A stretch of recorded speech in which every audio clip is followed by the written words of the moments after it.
Welcome to Boston Jewish Now, a podcast from the JCRC of Greater Boston. I am Jeremy Burton, the CEO of the JCRC, and I'm joined by my colleague, Aryeh Blanchet, our Director of Communications and the producer of this show.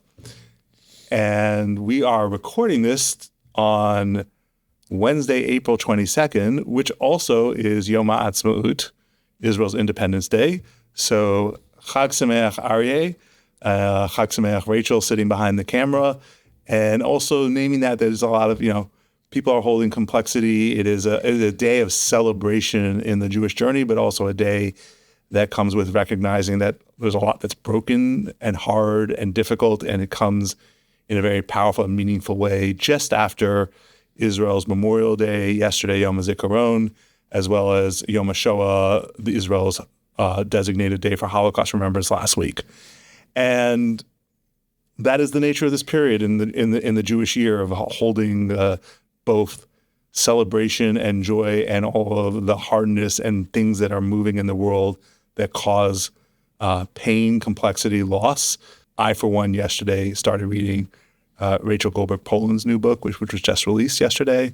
And that's like a moment of she's out there talking about the loss of her son and the lessons, and maybe we'll talk about that more on a future podcast. But it's also Yom HaAtzmaut.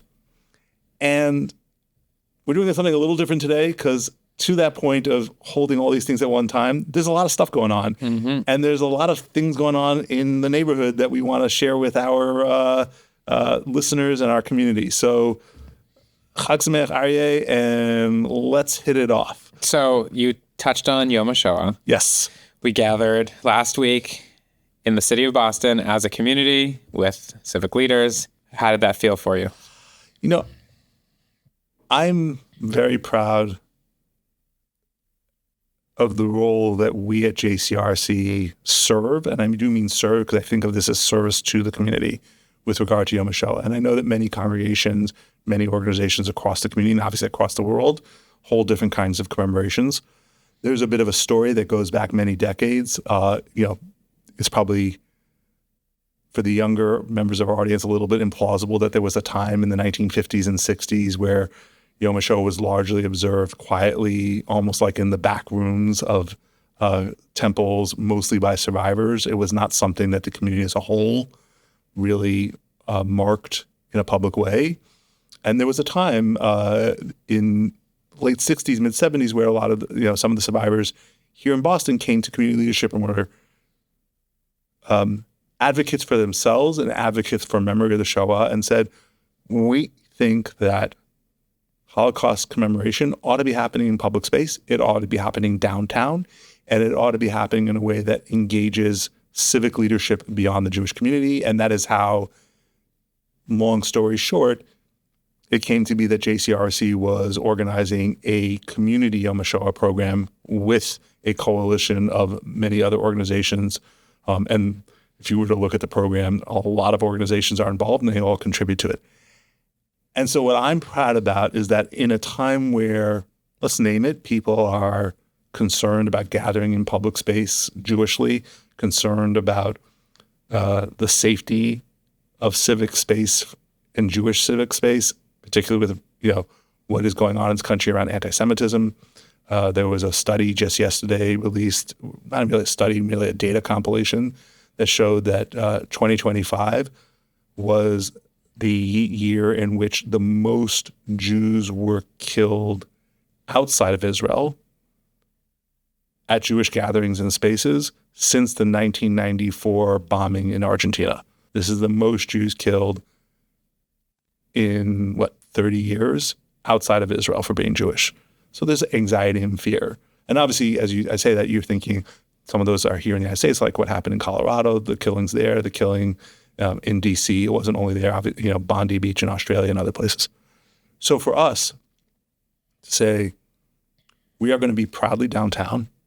We are going to be not only holding a commemoration at which it is oriented to the involvement of civic leaders, and this year, as is true almost every year, the mayor of Boston, Michelle Wu, came and spoke powerfully to the moment, and the moment as we are experiencing it as Jews and in this country. And we also had the completion of our annual essay project in which public school kids and private school kids, and some who are Jewish and some who are not, engage with Holocaust memory. And then we walk publicly to the memorial, and we join up with other groups at the memorial to publicly say Kaddish together in a public civic space, because we're not going to be afraid, and we are going to gather, and we are going to gather in public, and we're going to do our civic work together. And so I'm very proud to be part of an organization that was charged and took on that stewardship responsibility a long time before I came here, and that we continue to do it, and we continue to do it without fear. Yeah, there's something powerful about public displays of pride and Jewish identity. Indeed. And to that end, last week you attended was it a ribbon cutting? Yes, it was the official inaugural cutting of the ribbon to open the Sheba Medical Center, hoping getting the language right, Arc Landing Boston, which is a new center right here in downtown for health tech startups that is part of a global network run by Sheba Medical Center in Israel. I think some of our listeners will be familiar with Sheba from various visits to Israel as a major medical center, and one that has played a significant role since October 7th in the re-entry process for hostages as they've been brought back to Israel from Gaza, amongst many other things. And they are a real global connector and innovator in the health tech startup space. And this is going to be a huge opportunity, not just for Israeli healthcare tech, but healthcare tech around the world. And there were people who flew in from Germany, from Asia for this ribbon cutting.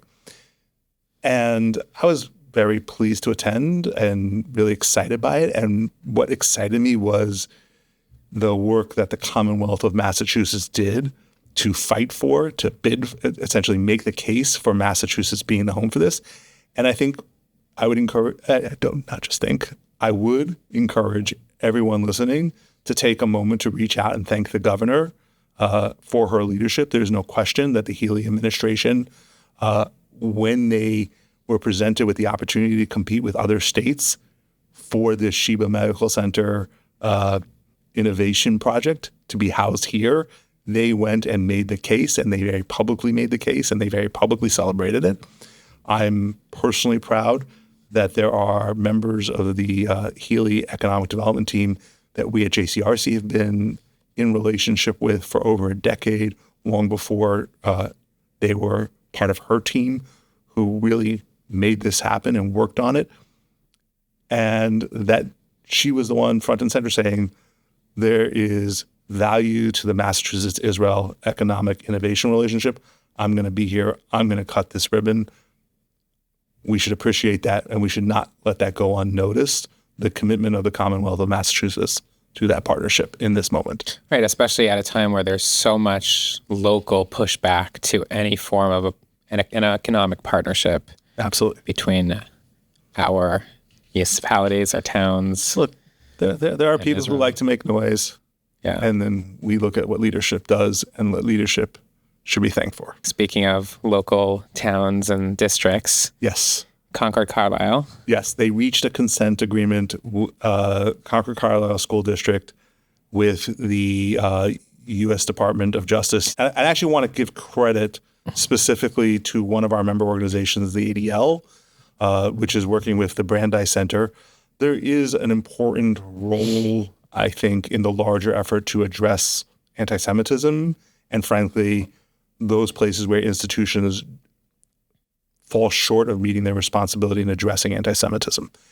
There is an important place in that for what is commonly called lawfare. The litigation approach. It is one that they did take in Concord-Carlisle, but it was part of a multi-layered approach in working in that community. And I think we've had on this podcast the state rep from Concord-Carlisle, Rep Cataldo, who has talked about his own work and the improvements and efforts made. So it is a multi-track approach. One track is the lawfare approach, and Certainly a related track is the leverage that comes with federal civil rights action, and here, resulted in a consent agreement. The other track, or one of the other tracks, is the grassroots community organizing. And there is a group, Concord-Carlisle Against Anti-Semitism, that came together post-October 7th. It is a coalition of both Jews and Christians in those communities who saw repeated incidents and really want to come together as a community, do education, do engagement work. It is a group that we and CJP and others have tried to really support in different ways. We can talk at great length about some of the work we're doing with our grassroots advocacy training efforts. That's another whole other conversation. But one particular piece that we saw and want to lift up is that the work we're doing in the K-12 partnerships, Spencer Cronin, our director of educational partnerships, actually went and did some direct training with the elementary school faculty as part of a professional development session over the course of this. And we are seeing, he brought in scenarios really based on what teachers were experiencing, and then refined them into practical case studies that allowed these professionals in Concord-Carlisle to engage with. What do you do when something happens? How do you respond to it? What is the right way to communicate to students, to parents, et cetera? And that work, and JCRC as a partner and a resource, is now cited in some of the materials and the agreements that are coming as the school district is committing to moving forward and has already been doing better even before this agreement. Let's move on to a couple other items that are somewhat off topic from what we've been covering so far. Small pivot. Yeah. Other things we're working on. So this is, as many of our listeners know, a very busy season at the State House. The legislature is really in the middle of a whole bunch of big things that are important to our community and are moving toward the end of their 2-year session, which is technically supposed to end at the middle of the summer, and see how that happens. And those include a number of things, one of which is obviously the state budget. People know that JCRC plays a significant role in advocacy around the state budget. As we speak, amendments have been filed on the House version of the budget. Next week sometime, the House will take up and vote on those amendments. We submitted our own letter this morning from JCRC to leadership supporting a number of amendments having to do with nonprofit security, genocide education funding, naturally occurring retirement communities, a number of other social safety net issues, for example. And we're going to continue to lead that work on behalf of our Jewish community to make sure that both the security and safety issues and the social safety net issues that are of high priority to community are being addressed by what have been for many, many years now wonderful partners in the legislature and in the governor's office. So that's a big thing. But there are also other things moving in the State House right now. And amongst them are issues related to immigration. There's been some attention. And, a few months ago, I stood with the governor and others, and she was putting out both legislative recommendations and executive actions to support our immigrant neighbors. This is a time that is very fraught for a lot of communities. There are people who have been here for many years, contributing to our economy, contributing to the welfare of all people in Massachusetts. I venture that there probably aren't many, frankly, families in our Jewish community that haven't had the benefit of the efforts, the work of some of our Haitian neighbors who are here with temporary protective status, who play a huge role in our healthcare communities, in our elder care community, and those parts of our society who are living in a precarious moment. And so the House recently passed the Massachusetts Protect Act.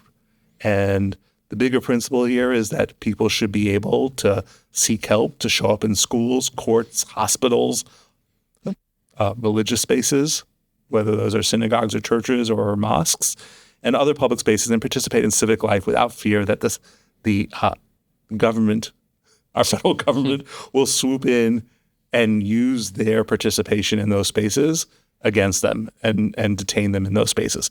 And so there's a lot of work to be done. There are a number of other proposals on the table.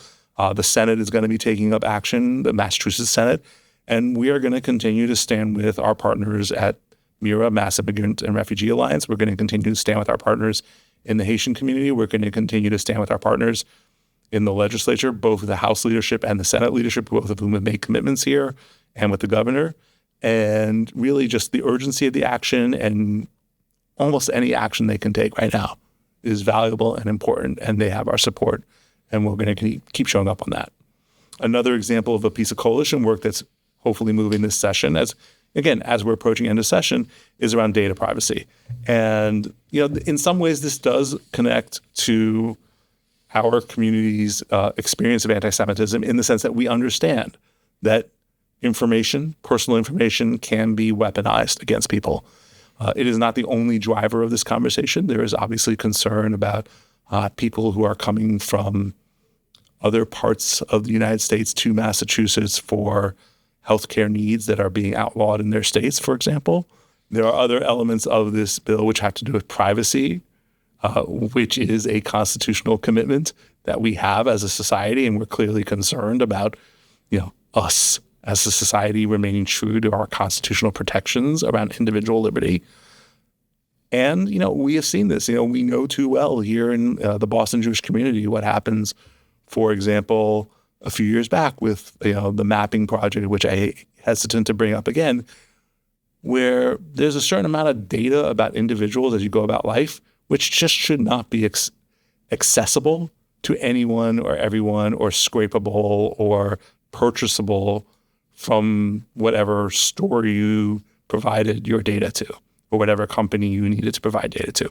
And so that data privacy protection has a very particular Jewish awareness around the importance of it, and a much more broad concern as a society. And so we are working alongside our coalition partners in the Data Privacy Coalition to support the act on this that is in the legislature right now. We're urging quick movement to the House because we are running out of time this legislative session. We certainly hope for our friends who work in that building that they wrap things up by midsummer and have the time they need for other things come this fall. And we want to see this get to the governor's desk before the session is over. And to that end, we encourage everybody to reach out to their electeds, let them know that you support the Massachusetts Consumer Data Privacy Act and that it's important to you. Absolutely. One of the things I often say is that I don't necessarily read every article when the first person has sent it to me, but by the time the third person has sent it to me, I'm like, oh, this is touching people's minds and interests and their curiosity about like what I think about this article. And I've been thinking a lot about moments of hope of late. And so I wanted to just pull together a couple of things. I'm feeling more hopeful about the state of democracy than I have in a while. And I know I'm not alone in this, in the sense that many of us are looking at what happened in Hungary last week. And for the better part of 2 decades, we had a government in Hungary that was committed to what it self-proclaimed was an illiberal form of democracy, challenging the norms of a pluralistic democracy where people can disagree and debate those things in public, where people can have ideological differences and still be part of the larger civic project, where, frankly, corruption had run rampant. And I will acknowledge, for many in our Jewish communities around the world, we're conscious of the fact that that was a government that was, the outgoing government, a close ally of Israel in a European Union that has become more hostile towards Israel. So there are some mixed feelings within Jewish communities about that government. I'm just going to name that, including within the Hungarian Jewish community. And at the same time, something happened where people on the left, people on the right, frankly, this fellow Magyar, who's going to be the new leader of Hungary, who won the election, is, by most reports, more conservative than the outgoing leadership on at least some issues.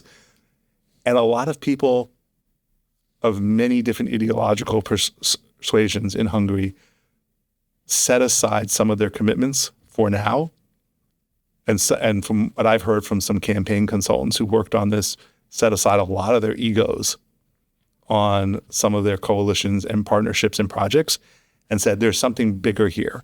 There's something bigger here about corruption. There's something bigger here about civic democracy. There's something bigger here about Hungary's place in Europe that requires us to come together across those differences and try something different. And I think that should be a point of hope for a lot of people who are despairing about the democratic project in America and elsewhere, to say there is a way to move beyond ego and some of our commitments to move forward. And I look at that moment and think about some of the other discourse that's going on here in this country in the last week or two and in our own Jewish community. I am sure many of our listeners have seen Alan Dershowitz's op-ed in the Wall Street Journal, in which he declared that he was changing his registration from being a Democrat to being a Republican, in part in response to some recent votes in the U.S. Senate, where there is a perceived abandonment of Israel's security needs by large numbers of Senate Democrats. And I don't want to dig too deeply into like our understanding of Senate Democrats in that vote, because we didn't really prioritize front and center like that set of issues, and many of our member organizations are working on that. But what I do, as I read Dershowitz's column, think that the concerns about where the Democratic Party goes are quite palpable to me. The conclusions he reached don't resonate for me. Mm-hmm. And what I mean by that is anyone, I would hope, who's paying attention to what's going on in our politics today has at least noted, even if they reach different conclusions from me, some of the things that are going on, the competition within the Democratic Party and within the Republican Party of various factions. And, you know, we've seen in recent weeks, I mean, what happened this last week, and I don't comment directly, I certainly don't endorse out of state, but like we've seen directly in Michigan where a Jewish incumbent member of the State Board of Regents did not get renominated by the Democratic Party, which instead nominated someone who openly praises Hezbollah. Take of that what you will. Jews and others in Michigan are quite in an uproar. You know, we are obviously here in New England. Again, I'm not endorsing candidates and certainly not going to endorse candidates, you know, out of Massachusetts or in for that matter. You know, we're seeing the competition in Maine, in the Maine Senate primary, where there is clearly one candidate who seems to have a relatively recent past affinity for Nazi symbolism and seems to have a relatively recent past record of publicly praising terrorist attacks on various Reddits and social media, and seems to be the front runner for the nomination. And there are people in the Democratic Party who are going to places like Maine to support that. And, you know, there are clearly people who are making the calculation that a victory by these sorts of folks in these primaries is good for the Democratic Party, or maybe good for their personal ambitions and careers within the bodies that those folks are running to serve in. I don't judge. I tend to think that they might be right in the calculus of who's most electable in our fractured, toxic politics in 2026, but they're wrong about the long term. They may be right about in this moment, in our fractured politics, responding to extreme authoritarian populism comes with extreme voices on the other side as the counterpoint. And that may work in one election cycle, but it isn't how you rebuild a pluralistic democracy. And what you're looking at in Hungary, and this is where I think Dershowitz gets it wrong, the answer is not one party is broken, the other party is not broken. I think the answer is like, we need to do repair across our political system in the United States. And I would encourage our listeners to actually check out a talk that happened last week between Yehuda Kurtzer of the Hartman Institute and Jeff Goldberg, the publisher, the editor-in-chief of The Atlantic. They had a conversation, and Yehuda, who I consider a friend, really named that for a lot of American Jews right now, what we're really feeling, and I certainly feel this myself, is a certain element of political homelessness, that neither major party in America is an obvious and natural home right now for many American Jews. And that's not, to my mind, just because of our commitments to Jews around the world, to the U.S.-Israel relationship, or to our understanding of anti-Semitism, but it's also about our commitments to what makes America great, not just for Jews, but also for Jews, which is to say our pluralistic democracy. It's the creed that we find in our Declaration of Independence. It's the commitment to the full civic equality and participation of all people, regardless of faith, regardless of ethnicity. It's the commitment to working out our differences through debate and dialogue, and not just through illiberal democracy, which is to say the tyranny of the majority, because the tyranny of the majority today might be a tyranny of a different majority tomorrow, and that's not good for any community that is in the minority, whether it is us or others. And that larger sense, not the particular where we stand on Israel or anti-Semitism, and obviously anybody paying attention to the American Jewish community understands where we stand on Israel or anti-Semitism is a little bit all over the place sometimes. But certainly, I think we have a collective interest, not in saying one party is the natural home or the other party is the natural home, but saying this inclination in both parties to elevate and move towards extremes may be of short-term interest to certain political actors, but isn't in the long-term interests of a vibrant, healthy, pluralistic democracy in the United States. And I think that's the conversation we need to be having in JCRC, in our community across America, and especially in this, the 250th anniversary year of the United States, just days after we celebrated the 251st anniversary of what we call Patriots Day and the ride of Paul Revere, whatever actually happened on that ride, which has been a conversation in the office lately. And as we are about to celebrate, we're just months away from the 4th of July and that Declaration of Independence, which it and everything that comes from it gives so much promise to American Jews and other minorities that we ought not buy into this one party or the other is the natural home dynamic, but look at both parties need repair, both parties need our engagement to bring them back towards a pluralistic vision of this country. It's a very hopeful take. I do believe it's possible. We've seen it in Hungary. It's not easy. As I said, there and elsewhere, it's going to require setting aside some commitments. It's going to require setting aside a lot of egos. Mm-hmm. But I think civic leaders can do it if they set their mind to it. And with that, we look forward to your feedback. We'll put some of this information in the show notes. And if you have things that are on your mind that you want to know, how are we talking about them? How are we thinking about them in the civic spaces that we are striving to represent the community? You'll let us know. Right in. We look forward to hearing from you.